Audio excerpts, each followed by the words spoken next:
पुलवामा के पहलगाम आतंकी हमले पर अब हरियाणा से बीजेपी के राज्यसभा सांसद रामचंद्र जागड़ा ने विवादित बयान दिया है। उन्होंने कहा है कि अपना सुहाग खोने वाली महिलाओं में वीरांगना का भाव दिल जोश नहीं था, जिसके वजह से 26 लोगों को गोली का शिकार बनना पड़ा है। सांसद ने कहा है कि पर्यटक हाथ जोड़कर मारे गए। अगर पीएम की योजना के तहत ट्रेनिंग लेते और सामना करते तो इनकी मौतें नहीं होती। कहा है कि प्रधानमंत्री नरेंद्र मोदी ने युवाओं में वीरता की भावना पैदा करने के लिए एक बहुत बड़ी योजना अग्निवीर चलाई है। पहलगाम हमले के बाद पूरा देश ये महसूस कर रहा है कि अगर मोदी देश के युवाओं को जो ट्रेनिंग देना चाहते हैं, यदि वो ट्रेनिंग उन पर्यटकों के पास होती तो 3 आतंकवादी 26 लोगों को नहीं मार पाते।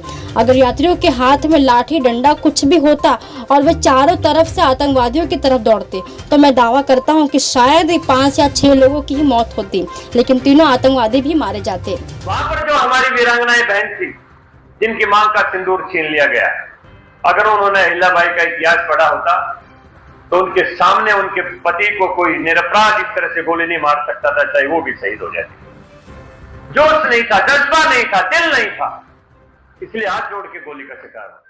तो लड़ना चाहिए था, और लड़ते तो कम शहादत होती है, वो भी मारे जाते। बिल्कुल हाथ जोड़ने से कौन छोड़ता है? वो तो मारने के लिए आए थे, वो तो आतताई थे, आतंकवादी थे, अत्याचारी थे, उनके दिल में दया थोड़ी थी। कितने हाथ जोड़ने उनको छोड़ना थोड़ा था। अगर उनके साथ टकरा जाते तो कुछ ना कुछ कम कैजुअलिटी होती।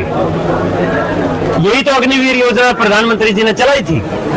अगर वहां का हर पर्यटक अग्निवीर होता तो मेरी समझ में उन उग्रवादियों को घेर लेते, कम कैजुअलिटी होती। क्यों नहीं? देवी अहिल्याबाई क्या थी? महिला थी ना। रानी झांसी की लक्ष्मीबाई क्या थी? वो महिला थी ना। उन्होंने कितना टकराव किया, कितना मुकाबला किया। हमें यही तो भाव जगाना अपने बहनों के अंदर कि वीरता के भाव से रहे। अब इस पूरे विषय पर आप क्या सोचते हैं? आपकी क्या राय है? कमेंट बॉक्स में कमेंट करके जरूर बताएं।